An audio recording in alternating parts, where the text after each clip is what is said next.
आता बघा भावानो, माझ्यासोबत आज विचित्र अविचित्र सारख्या गोष्टी होत होत्या. ते तुम्हाला समोर डोंगर दिसतोय, तिथे दोन बंदे कॅम्पिंग करून बसलेला असतात आणि हे माझ्या टीममेट एक नंबरला माहित नसतो. तेवढ्यातच एक बंदा एक नंबरची पप्पी घेऊन त्याला नॉक करून टाकतो. पण मी सरकार माणूस चांगला असतो म्हणून तर त्या भोसडीच्याला रिवाय देऊन आपली कंबर वाकडी करून ह्या दगडाच्या पाठी येतो आणि ह्या भोसडीच्याला पहिली नॉक करून टाकतो.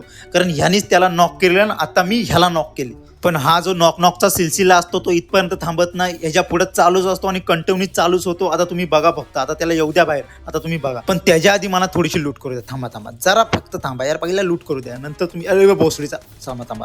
चला यार, चरबी आली यार भावांनो. त्याला माहित नाही यार, सर्दीमध्ये मी 5 अंडी खातो आणि उन्हाळ्यात मी कोंबडीची अंडी खातो.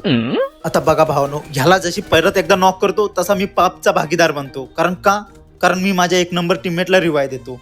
आता नाही रे, मंगाशी साल्याला मंगाशी जर रिवाय केली नसती तर आता परत आई एवढा नॉक नसता झाला. पण जाऊ द्या, ते सोडा. ज्या बंद्याला मी 4 वखत नॉक केलेली तो परत एकदा आता रिवाय होतो आणि तो डायरेक्ट ह्या घरामध्ये येऊन बसतो. पण ही गोष्ट जशी मला माहित पडते जसं जाऊन लगेच मारून टाकतो आणि आजची गेम इथं संपून टाकतो. चला बाय.